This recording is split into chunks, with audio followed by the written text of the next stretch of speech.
The night my son told me he was taking control of my estate, his wife just smiled. I said nothing, and I made one call. My name is Howard Greer. I'm 67 years old. I live outside of Charlotte, North Carolina, in the same house where I raised 2 kids and buried a wife. For 31 years, I worked as a forensic auditor, which is a job most people don't fully understand until you explain it to them. I found things that people tried to hide.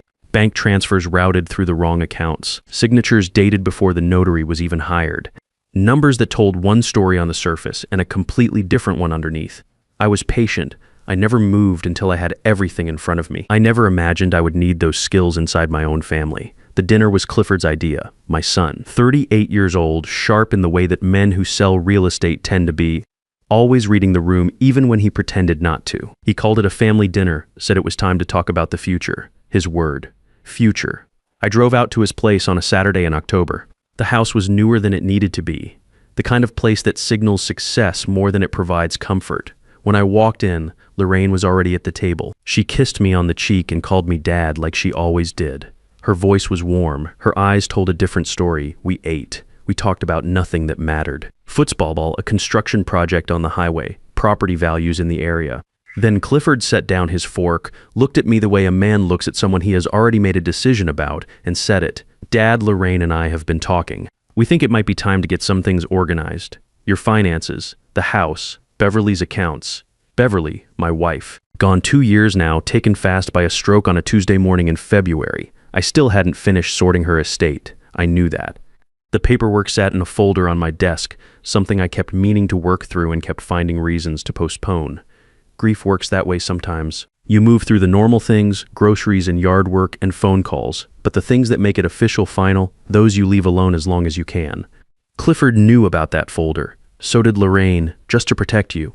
Lorraine said softly. She reached across and touched my hand. We worry. You've been under a lot of stress. I looked at Clifford. He didn't quite meet my eyes. His jaw was set in a way I recognized, the way it looked when he was a teenager about to tell me something he knew I wouldn't like. There was guilt in it, and something harder than guilt underneath. He looked like a man saying words that had been prepared for him. I didn't react. I nodded. I said I appreciated their concern. I said we'd talk more soon. I drove home with both hands on the wheel and a cold, quiet feeling settling in my chest. Someone had been working on my son, and they had been at it for a long time. Clifford was never a complicated kid. Distant, a little ambitious, the kind of son who called on weekends and showed up when it mattered. After Beverly died, he was present in ways I hadn't expected. He came by with food. He sat with me through the hard evenings when the house felt wrong without her in it. I thought that was just who he was. Looking back, I can see the shifts clearly now. About 8 months after the funeral, his calls got shorter. He started referencing things I had supposedly said that I didn't remember saying. He mentioned once or twice that I seemed forgetful, not accusatory, just concerned. He brought up a trip I'd taken where I left my wallet at a restaurant, which happens to everyone and which I hadn't thought about since. He brought it up 3 times over the course of 2 months. My daughter Nadine called me one evening, confused and a little troubled. She said Clifford had told her I wasn't doing well, that I was struggling, that she shouldn't worry me with too many visits because I needed quiet. That sentence was the tell. Nadine is 35. She works as a city planner in Raleigh. She is direct the way her mother was direct, not unkind but not interested in talking around things. She didn't believe what Clifford told her, but she didn't fully disbelieve it either. Doubt is like that. Once someone plants it, it changes how you look at everything. The calls between Nadine and Clifford went cold after that. Something had gotten between them, quiet and steady, and neither of them could name exactly what it was. Lorraine had been in the picture for 4 years by then. She and Clifford had married 3 years ago, a small wedding outside Asheville. Nice enough. She worked in finance, careful and organized, the kind of woman who knew exactly what she wanted and moved toward it without drawing attention to herself. I had liked her well enough. She seemed to make Clifford happy. What I didn't know was what she had been doing in the background, long before the wedding, long before Beverly died, long before any of us understood what kind of plan we were already living inside. Marlene called me on a Wednesday morning 3 weeks after that dinner. She had worked as our family bookkeeper for 11 years. Beverly hired her back when the kids were still in school, back when we needed someone to keep the household accounts straight while both of us were working. Marlene was quiet, thorough, the kind of person who never made mistakes because she checked everything twice before she moved on. After Beverly passed, she stayed on for about a year, then told me she needed a change. No drama, no bad feelings. I thanked her, and we went our separate ways. I didn't think much about it at the time. She asked if we could meet for coffee, said she had something to show me. I drove to a diner off Route 9 and found her already in a corner booth, a folder on the table in front of her, her hands folded on top of it. She didn't look comfortable. She looked like someone who had been sitting with a decision for a long time and had finally made it. She slid the folder across without saying anything first. Inside were printed emails. Lorraine's address in the sender field. The dates caught my eye before anything else. They were from 14 months before Clifford and Lorraine's wedding. The recipient was a family law attorney in Greensboro. The emails discussed Beverly's estate structure, my retirement accounts, and the deed to our house.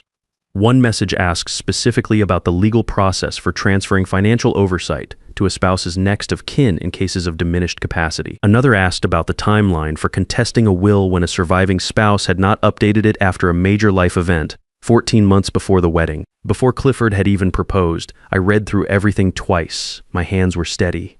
After 31 years of sitting across tables from people who had stolen from their employers, their partners, their families, I had learned not to let the first reaction show. You read, you absorb, you decide what you do with it later.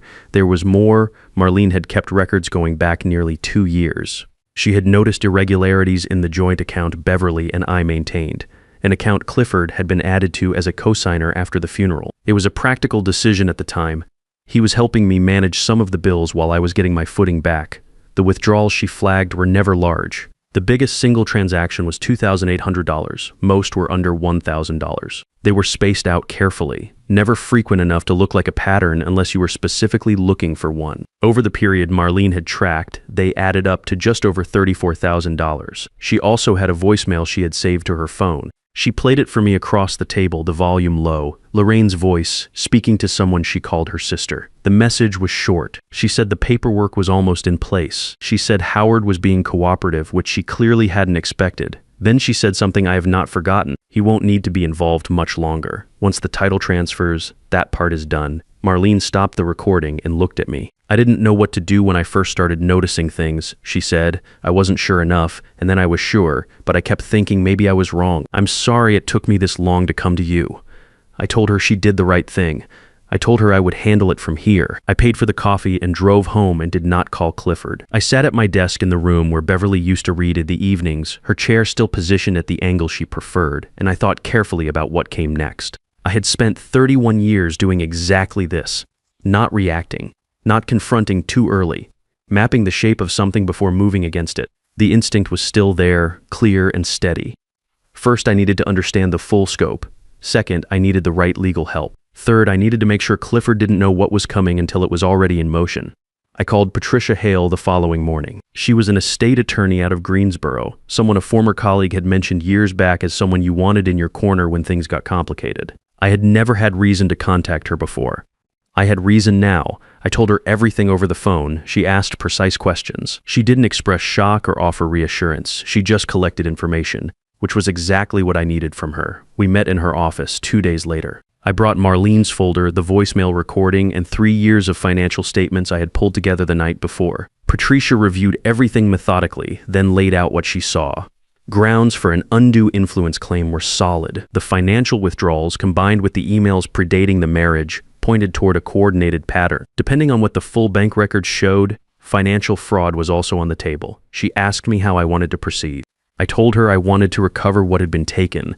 I wanted Lorraine held accountable through the courts, not through a confrontation at a dinner table, and I told her that whatever happened, I did not want to destroy my son in the process. She looked at me for a moment, then nodded. That's a harder path, she said, but it's the right one. We got to work.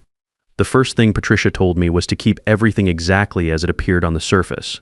No confrontations, no changed behavior, no sudden decisions that might signal to Clifford or Lorraine that something had shifted. She said the moment they suspected I was building a case, they would move faster on the paperwork and we would be playing catch-up instead of getting ahead.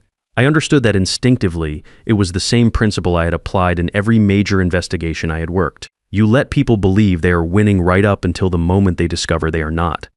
So I called Clifford 2 days after meeting with Patricia. I kept my voice easy and unhurried. I told him I had been thinking about what he said at the dinner and he was probably right. It made sense to get things in order. I said I appreciated him looking out for me. He sounded relieved in a way that told me more than he intended. He said Lorraine would put some documents together for me to look over. I said that sounded fine. What Clifford did not know was that I was recording the call. In North Carolina, one-party consent is all that is required, meaning I did not need to tell him. I had confirmed that with Patricia the day before. Over the following 3 weeks, documents arrived, a financial power of attorney that would give Clifford full authority over my accounts, a request to be added to the deed of the house as a co-owner, a proposal to consolidate several accounts into a single one that Clifford would co-manage going forward.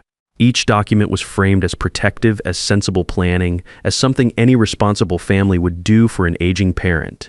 Every document that arrived, I scanned and forwarded to Patricia. I responded to Clifford's follow-up messages warmly, asked small questions about timing and details, bought time without making the delay seem intentional. I did not sign a single page. During those same weeks, I contacted Nadine. I had not told her anything yet. I wanted to be careful about how I brought her in, partly because I didn't want to alarm her before I had a clear picture, and partly because I knew that once she understood what was happening, she would want to act immediately, and acting immediately was exactly what we could not do. I asked her to come to Charlotte for a weekend without telling Clifford she was coming. She heard something in my voice and didn't push for an explanation, just said she would be there Friday evening. We sat at the kitchen table and I laid out everything. The folder from Marlene, the emails, the voicemail, the withdrawals, the documents Lorraine had been sending. Nadine read through it all without saying much. When she got to the emails dated 14 months before the wedding, she put the papers down and was quiet for a long moment. Then she said, "How long have you known?" I told her about 3 weeks. She took a breath and nodded slowly. She asked what she could do. I told her the most important thing she could do right now was give a formal statement to Patricia about what had happened between her and Clifford over the past 2 years. The gradual cooling of their relationship, the phone calls where Clifford told her I wasn't doing well, the way she had been kept at a careful distance from me without it ever being stated directly. That pattern was part of the picture, and her account of it would matter. Nadine is not a person who cries often or easily, but she cried that night, not from weakness, from the particular kind of pain that comes from realizing something has been done to you slowly enough that you couldn't see it while it was happening. She wiped her face, asked a few practical questions about the legal process, and said she would give Patricia whatever she needed. That was a Thursday. By the following Tuesday, Lorraine made a move I had not anticipated. Clifford called me that evening, his voice tighter than usual. He said Lorraine had heard from someone, he wouldn't say who, that I had been speaking to an attorney. He said she was concerned. He said they both were. He asked me directly if I was thinking about making changes to Beverly's estate without consulting him first. I told him I had spoken to an attorney about some routine estate matters, which was true. I told him there was nothing to be concerned about, which was not entirely true, but was not a lie either. I kept my voice steady. I said I would be in touch soon about the documents he had sent. After I hung up, I called Patricia immediately. She said it changed the timeline, but not the strategy. They were rattled, which meant they were also more likely to make a mistake. She had already submitted a formal records request to the bank. She had filed the initial paperwork for the civil complaint. The process was in motion, and it did not require Lorraine's cooperation to continue. What Lorraine did next, though, was something I had not fully prepared myself for. Within 48 hours, a story began to move through the small network of people who knew our family, friends of Clifford's, a couple Beverly and I had known for years, a neighbor 2 streets over. The story was careful and quiet and landed the same way everywhere it went. Howard Greer was not well. He was confused. He was being manipulated by his daughter, who had her own reasons for wanting control of the family finances. Lorraine and Clifford were simply trying to protect him. They were not trying to win legally. They were trying to make truth sound like noise. I had seen that tactic before, not in families but in boardrooms. When the evidence starts closing in, the people who have the most to lose stop trying to fight the facts. They fight the person holding them instead. They make the messenger the story. They whisper the right things to the right people and let doubt do the rest of the work. Lorraine was good at it. I will give her that. Within a week, I had 2 old friends call me with carefully worded concern. One asked if I was getting enough rest. The other mentioned, almost in passing, that Clifford seemed very worried about me. A woman Beverly and I had known for nearly 20 years sent me a card, handwritten. Said she was thinking of me and hoped I had good people around me. None of it was overtly hostile. That was the point. It was all wrapped in warmth, in concern, in the language of people who cared. But underneath every message was the same suggestion. Howard is not well. Howard is being led astray. Howard needs to be protected from himself. Nadine felt it harder than I did. She called me one evening and her voice was tight in a way she was trying to control. A colleague of hers in Raleigh had heard something. A woman she respected had asked her gently if everything was okay at home, said she had heard Nadine was having some kind of conflict with her brother over their father's care. Nadine had not told anyone at work anything about any of this. "They're trying to make me look like the problem," she said. I told her yes, that was exactly what they were doing. I told her it meant we were close enough that they were scared. She was quiet for a moment. Then she asked if it was going to work. I told her only if we let it. The thing about a campaign like that is it requires silence to survive. It needs the people it targets to either fight back emotionally, which makes them look unstable, or go quiet, which looks like confirmation. The one thing it cannot survive is a clear, documented, factual record submitted to a court. Patricia filed the civil complaint the following Monday, undue influence. Financial fraud. The bank records had come back, and they told the same story Marlene's documents had told, just in more detail and with better sourcing. The $34,000 figure held, Patricia believed the actual total, once all accounts were fully reviewed, would be closer to $41,000. She also submitted Nadine's formal statement and a certified copy of the voicemail recording Marlene had preserved. 2 days after the complaint was filed, Lorraine's attorney made contact. The tone was aggressive. The letter accused me of acting out of spite, of being manipulated by Nadine, of attempting to interfere in a marriage and destabilize a family that was only trying to help me. It demanded I withdraw the complaint and agreed to mediation. Patricia read it, set it down, and said it was exactly what she expected. She said it told us two things. First, they did not have a credible defense. Second, they had not yet seen the full scope of what we had. She was right on both counts. The State Financial Crimes Unit opened a parallel inquiry 10 days after the civil filing. That was not something Patricia had requested directly. It came from the bank's own compliance department, which had flagged the account activity after receiving her records request. Once a compliance flag goes to a certain level, the bank is required to report. That process had moved on its own. Clifford called me the night he found out.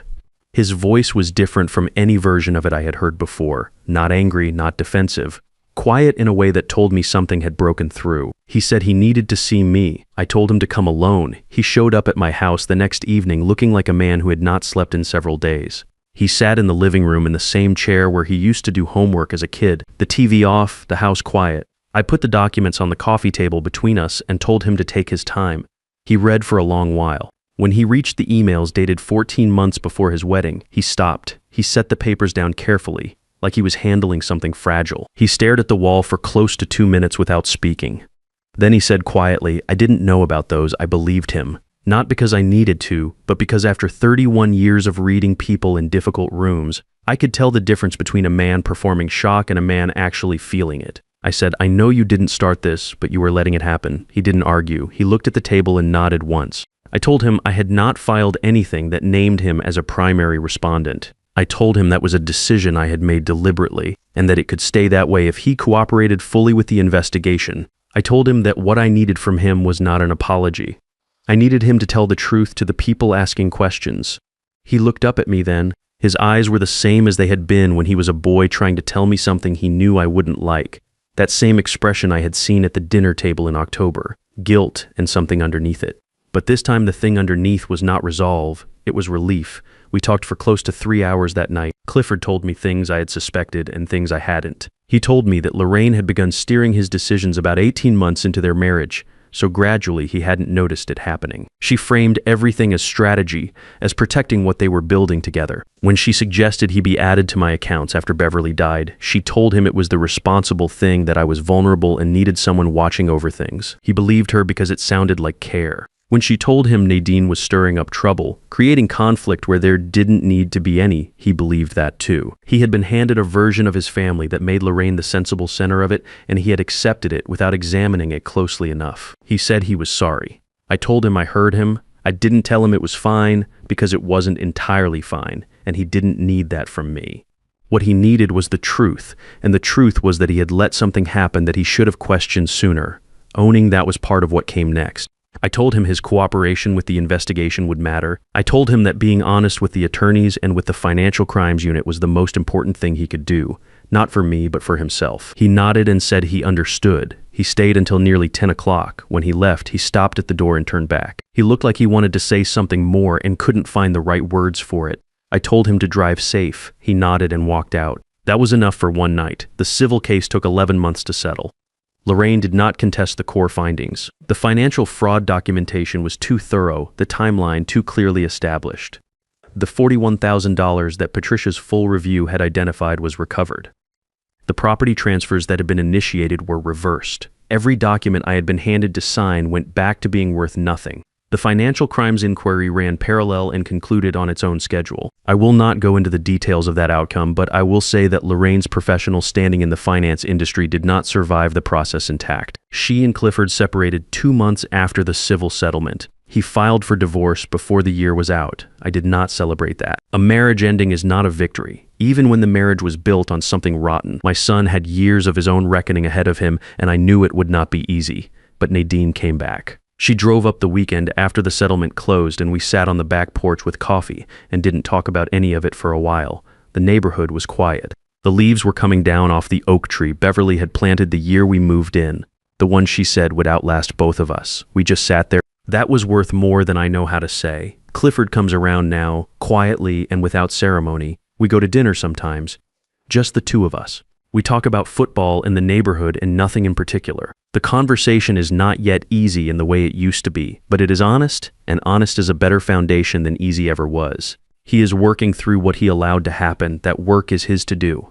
I'm not going anywhere. I wrote this down because I think there are men out there who are sitting with something they cannot quite name. A grown child who has changed in ways that feel wrong. A spouse or partner in their child's life who seems to be quietly rearranging things. A slow creeping sense that decisions are being made around them rather than with them. And they haven't said anything yet because they don't want to cause trouble, or they're not sure they're reading it right, or they've been told enough times that they're confused that they've started to wonder if maybe they are. You are not confused. If someone is gradually separating you from the people who love you, that is not a coincidence. If your finances are being reorganized around you without your full understanding, that is not protection. If the people closest to you have been quietly told a story about you that makes your concerns sound like symptoms, that story was written on purpose. What I want you to take from this is not anger. Anger burns fast and leaves you exposed. What I want you to take is clarity. Document everything. Find an attorney you chose yourself, not one someone else recommended for you. Bring back the people who were pushed to the edges of your life because their distance was likely the point. And do not move until you have what you need, because patience is not weakness. Patience is how you win. You built something over your lifetime. You earned it. You have every right to decide what happens to it and who stands beside you when it matters. I'm Howard Greer. I'm 67 years old. They thought I was finished. They forgot who they were dealing with. If this story sounds like something you or someone you know is living through right now, leave a comment below. You don't have to share details. Just let someone know they are not alone. That one word from you might be exactly what another man needs to hear today.